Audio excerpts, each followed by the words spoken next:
औरंगजेब की संभाजीनगर में स्थित कब्र को लेकर देश में सियासी भूचाल आ गया है और यह सब शुरू हुआ एक बयान के बाद जब समाजवादी पार्टी के नेता अबू आजमी ने क्रूर मुगल बादशाह औरंगजेब की तारीफ में कसीदे पढ़े।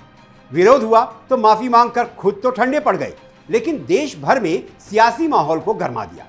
सियासी गर्माहट सबसे ज्यादा महाराष्ट्र में है। वो इसलिए क्योंकि औरंगजेब की कब्र महाराष्ट्र के संभाजीनगर में है और अब देश भर से आवाज उठ रही है कि ऐसे क्रूर शासक की कब्र छत्रपति शिवाजी और संभाजी जैसे वीरों की धरती पर क्यों?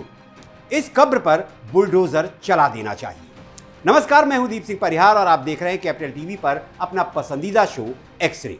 ये एक बहुत गंभीर विषय है क्योंकि हमारे देश में अबू आजमी जैसे औरंगजेब के मुरीद भी हैं, इंडियन नेशनल कांग्रेस जैसी सियासी पार्टियां भी हैं जिसने अपने 55 साल के शासनकाल में औरंगजेब जैसे आतताई के महिमा मंडन पर इतिहास की किताबें लिखवाई और सच भारत के लोगों तक नहीं आने दिया। और एक वर्ग ऐसा भी है जो राष्ट्रवादी है, जिसके लिए छत्रपति शिवाजी, संभाजी, गुरु गोविंद सिंह और गुरु तेग बहादुर पूजनीय है। आज की हमारी एक्स-रे रिपोर्ट का मकसद औरंगजेब के बारे में कुछ प्रमाणित सत्य आपके सामने रखना है। उसके बाद यह फैसला आपको लेना है कि औरंगजेब की कब्र महाराष्ट्र के संभाजीनगर में होनी चाहिए या उस पर बुलडोजर चला देना चाहिए। महाराष्ट्र के मुख्यमंत्री देवेंद्र फडणवीस की भी यही राय है। उन्होंने कहा, सिर्फ भारतीय जनता पार्टी नहीं बल्कि राज्य और देश के लोग भी यही चाहते हैं कि मुगल शासक की कब्र को ढहा दिया जाए। औरंगजेब की कब्र को हटाने के संबंध में कानून के अनुसार ही कार्रवाई की जाएगी। मुगल शासक की कब्र को संरक्षित दर्जा उस समय दिया गया था जब केंद्र और राज्य दोनों में कांग्रेस की सरकारें थी। ये कब्र अभी भी भारतीय पुरातत्व सर्वेक्षण के संरक्षित स्मारकों के अंतर्गत आती है। कब्र संभाजीनगर में हो या उस पर बुलडोजर चले, इसमें देश की जनता की राय, आपकी राय बेहद जरूरी है। आप कोई राय कायम करें उससे पहले औरंगजेब को जान लीजिए। अबुल मुजफ्फर मुहिउद्दीन मोहम्मद औरंगजेब आलमगीर मुगल बादशाह शाहजहां की बेगम मुमताज महल से 4 नवंबर 1618 को जन्मे तीसरे शहजादे औरंगजेब का ये पूरा नाम है। औरंगजेब से पहले शाहजहां के शहजादों में दारा शिकोह और शाह शुजा शामिल थे। शाहजहां के चौथे शहजादे का नाम था मुराद बख्श। शाहजहां ने एक लंबे समय तक भारत पर राज किया। शाहजहां मुगलिया तख्त पर सबसे बड़े शहजादे दारा शिकोह को बैठाना चाहता था, लेकिन ऐसा हो न सका। 1592 में जन्मा शाहजहां 1657 में 65 साल का हो चुका था। यही वो साल था जब शाहजहां बीमार पड़ गया। शाहजहां के बीमार पड़ने के बाद मुगलिया तख्त के लिए रेस शुरू हो गई। शाहजहां दारा शिकोह को गद्दी पर बैठाना चाहता था तो कुछ लोग ऐसे भी थे जो औरंगजेब को बादशाह बनाने के पक्ष में थे।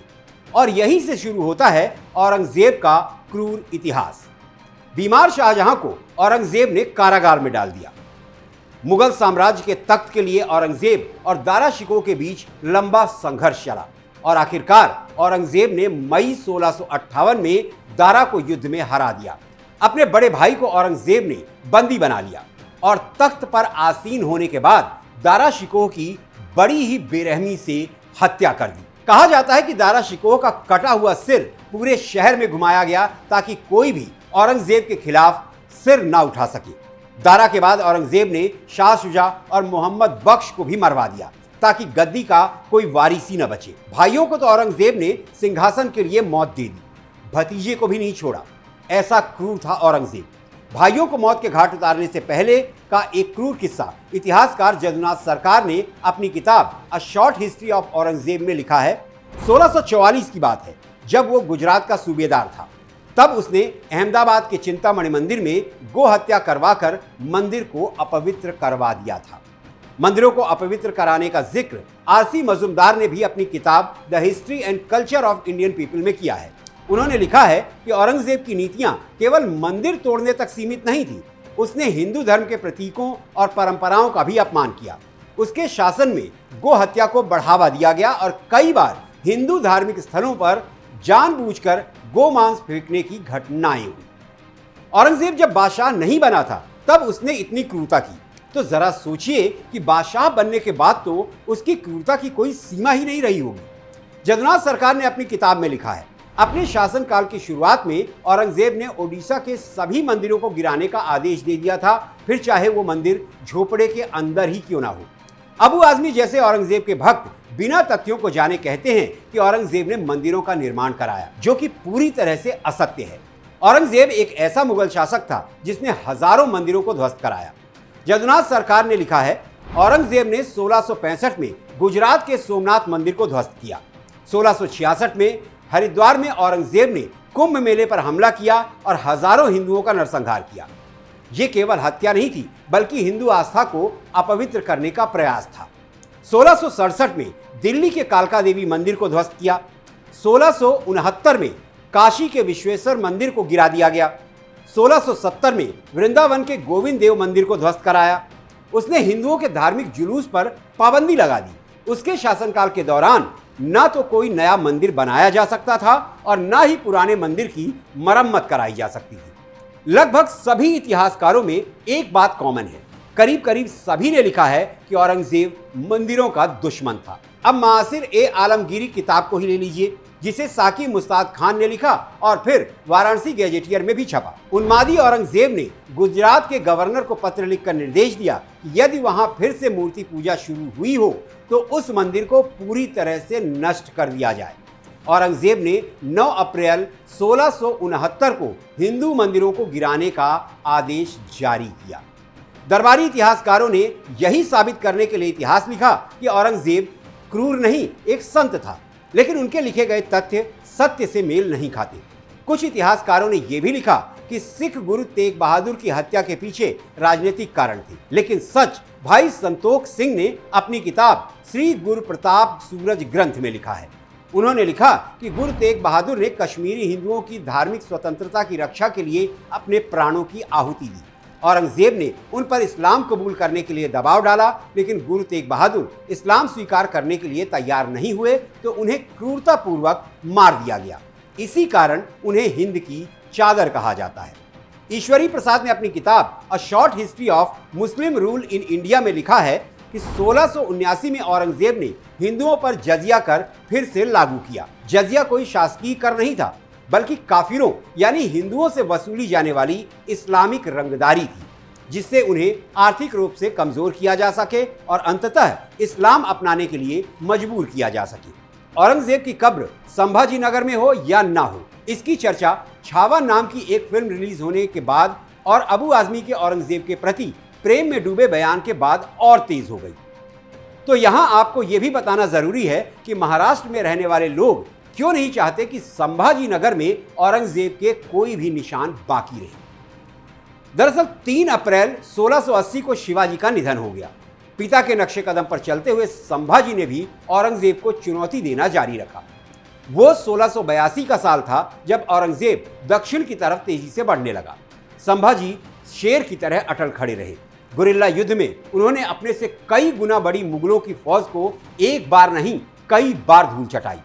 1685 तक बार बार मुगलों की सेना की हार से औरंगजेब झल्ला उठा। फिर 1687 में औरंगजेब ने अपनी पूरी ताकत संभाजी के खिलाफ लगा दी। इस युद्ध में संभाजी के विश्वास पात्र सेनापति हम्बीर राव मोहिते वीर गति को प्राप्त हुए और 1689 में संभाजी की एक बैठक में मुगलों ने घात लगाकर हमला कर दिया और कुछ दगाबाजों की बदौलत संभाजी महाराज को पकड़ लिया गया। फ्रांसीसी गवर्नर जनरल मार्टिन ने अपनी किताब memories D François Martin phone में लिखा है कि 1689 की शुरुआत में संभाजी महाराज ने अपने महत्वपूर्ण प्रमुखों को कोंकण के संगमेश्वर में एक बैठक में शामिल होने के लिए बुलाया। 1 फरवरी 1689 को जब संभाजी महाराज बैठक समाप्त करके रायगढ़ के लिए कूच कर रहे थे, तभी औरंगजेब के सरदार मुकर्रब खान ने संगमेश्वर पर हमला कर दिया। फ्रांसीसी गवर्नर जनरल मार्टिन ने अपनी किताब में लिखा है कि उनके करीबी लोगों ने उन्हें धोखा दिया। ऑपरेशन गुप्त रूप से किया गया था और सभी ऑपरेशनों की योजना बहुत सावधानी से बनाई गई थी। मराठों और शत्रु सेना के बीच संघर्ष छिड़ गया। मराठों की संख्या कम हो गई। अपने बेहतरीन प्रयासों के बावजूद मराठा दुश्मन के हमले को पीछे हटाने में असमर्थ रहे। दुश्मनों ने संभाजी महाराज और उनके साथ मौजूद कवि कलश को जिंदा पकड़ लिया। संभाजी को उनके सलाहकार कवि कलश के साथ बहादुरगढ़ ले जाया गया। पहले तो संभाजी को देखकर औरंगजेब को यकीन ही नहीं हुआ कि उन्हें पकड़ लिया गया है। तो वो जमीन पर बैठकर अपने अल्लाह को याद करने लगा। औरंगजेब जब जमीन पर बैठा था तभी कवि कलश ने कहा कि जिस तरह सूरज के प्रकाश को देखकर जुगनू का प्रकाश नष्ट हो जाता है, उसी तरह से ये राजा अपना सिंहासन छोड़कर तुम्हारे समक्ष आया है। कवि कलश ने यह बात एक दोहा पढ़कर कही थी। दोहे का मतलब जब औरंगजेब को बताया गया तो वो आग बबूला हो उठा और तब औरंगजेब के आदेश पर कवि कलश की जुबान काट ली गई। औरंगजेब ने उसी वक्त संभाजी के सामने प्रस्ताव रखा कि वो सारे किले मुगलों को सौंपकर इस्लाम धर्म कबूल कर लें, इससे उनकी जान बख्श दी जाएगी। मगर संभाजी ने इनकार कर दिया और मरना स्वीकार किया। कैदी बनाने के बाद औरंगजेब लगातार संभाजी पर इस्लाम कबूल करने का दबाव डालता रहा, लेकिन संभाजी को सिर कटाना कबूल था लेकिन धर्म छोड़ना नहीं। औरंगजेब ने संभाजी पर जुल्म की इंतहा कर दी। संभाजी के हाथ और गर्दन को लकड़ी में फंसाकर बेड़ियों में जकड़ दिया गया, लेकिन संभाजी औरंगजेब के सामने झुके नहीं। वो औरंगजेब की आंखों में घूरते रहे। औरंगजेब ने संभाजी को नजरें झुकाने के लिए कहा। संभाजी लगातार उसे घूरते रहे, नजरें नीचे नहीं झुकाई। औरंगजेब झल्ला उठा और उसने वीर मराठा संभाजी की आंखें निकलवा ली। ब्रिटिश भारत में डेनिश किनकेड नाम के सिविल सर्वेंट और हिस्टोरियन ने शिवाजी द ग्रैंड रेबल नाम की एक किताब लिखी थी, जिसमें उन्होंने इस घटना का जिक्र किया। उन्होंने लिखा कि इस्लाम कबूलने से इनकार करने के बाद संभाजी राजे और उनके कवि दोस्त कलश को जोकरों वाली पोशाक पहनाकर पूरे शहर भर में परेड कराई गई। पूरे रास्ते भर उन पर पत्थर फेंके गए, भाले चुभाए गए। उसके बाद उन्हें फिर से इस्लाम कबूलने के लिए कहा गया। फिर से इनकार कर देने पर और ज्यादा यातनाएं दी गई। संभाजी और कलश की जुबान कटवा दी गई, आंखें निकाल ली गई। इसके बाद उनके एक एक अंग को काटा गया और आखिर में शरीर के कई टुकड़े कर दिए गए। इसके बाद भी औरंगजेब का मन नहीं भरा तो उसने 11 मार्च 1689 को संभाजी का सिर कलम कर दिया। औरंगजेब को हिंदुओं का नरसंहार करने वाला यूं ही नहीं कहा जाता। संभाजी महाराज की हत्या करवाने के बाद उसने मराठा साम्राज्य में दहशत फैलाने की कोशिश की। उसने कई शहरों में संभाजी का कटा सिर लेकर घुमाया। हालांकि डरने के बजाय मराठों का खून खौल उठा। वो आग बबूला हो गए और साम्राज्य के सभी शासक एकजुट हो गए। इसका नतीजा ये हुआ कि जीते जी औरंगजेब कभी मराठा साम्राज्य पर कब्जा नहीं कर पाया। क्या ऐसे क्रूर शासक का कोई निशान संभाजी नगर में होना चाहिए जिसने छत्रपति शिवाजी के वीर पुत्र संभाजी महाराज को इतनी यातनाएं दी? ये सवाल आपके लिए है। औरंगजेब की क्रूरता के जो किस्से मैंने आपको इतिहास की किताबों से निकालकर बताए, वो महज एक राई के दाने के बराबर है। औरंगजेब की पूरी जिंदगी क्रूरता से भरी हुई है। बात 1699 की है, जब 10वें सिख गुरु गोविंद सिंह ने बैसाखी के दिन खालसा पंथ की स्थापना की थी। उनके चारों बेटे भी खालसा पंथ में शामिल हुए थे। मुगल शासक औरंगजेब ने गुरु गोविंद सिंह को पकड़ने के लिए एड़ी चोटी का जोर लगा दिया। औरंगजेब के साथ हुए संघर्ष में गुरु गोविंद सिंह के 2 पुत्र शहादत को प्राप्त हो गए। 9 साल के साहिबजादे जोरावर सिंह और 7 साल के साहिबजादे फतेह सिंह को साथ लेकर मां गुजरीबाई एक गुप्त स्थान पर छिप गई, लेकिन मुगलों ने उन्हें पकड़ ही लिया। औरंगजेब के आदेश पर धर्म परिवर्तन करने के लिए मजबूर किया जाने लगा। उन पर अत्याचार किया जाने लगा, लेकिन साहिबजादे टस से मस नहीं हुए। साहिबजादे जोरावर सिंह और फतेह सिंह के अटल इरादों ने औरंगजेब को हरा दिया। आखिरकार 26 दिसंबर 1699 को औरंगजेब ने वजीर खान को आदेश दिया कि साहिबजादा जोरावर सिंह और साहिबजादा फतेह सिंह को जिंदा दीवार में चुनवा दिया जाए। ऐसा क्रूर शासक था औरंगजेब। भगवान राम की नगरी अयोध्या से चुनाव जीतकर आए अवधेश प्रसाद ने भी अबू आजमी के सुर में सुर मिलाया। कहा कि देश के 34% हिंदू औरंगजेब के साथ थे। तो अवधेश प्रसाद जी, मैं आपसे कहना चाहता हूं कि 34% तो नहीं, लेकिन कुछ आप जैसे हिंदू रहे होंगे जो औरंगजेब के तलवे चाटते रहे होंगे। उन्हें अपने हिंदू होने पर गर्व नहीं रहा होगा। औरंगजेब की क्रूरता राजस्थान के राजपूतों के खिलाफ भी थी।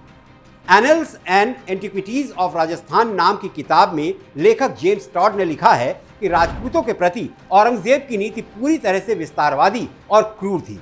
उसने मारवाड़ और मेवाड़ पर आक्रमण कर हजारों राजपूतों की हत्या करवाई।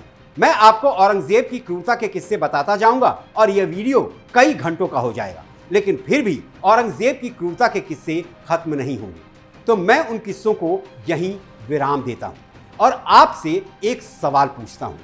क्या औरंगजेब जैसे आतताई, क्रूर, बेरहम शासक की कब्र संभाजीनगर या देश के किसी भी कोने में होनी चाहिए? इस सवाल का जवाब आप कमेंट बॉक्स में जाकर जरूर दें। तो आज की एक्सरे रिपोर्ट में इतना ही। रिपोर्ट कैसी लगी कमेंट करके बताइए। रिपोर्ट को लाइक कीजिए, परिवार और दोस्तों के साथ शेयर कीजिए। किन मुद्दों पर एक्सरे रिपोर्ट देखना चाहते हैं ये सुझाव भी दीजिए। और हाँ, कैपिटल टीवी को जरूर सब्सक्राइब कीजिए। और अब मुझे इजाजत दीजिए। अगली एक्सरे रिपोर्ट के साथ आपसे फिर मुलाकात होगी। तब तक आप स्वस्थ रहें, सुरक्षित रहें। जय हिंद, जय भारत।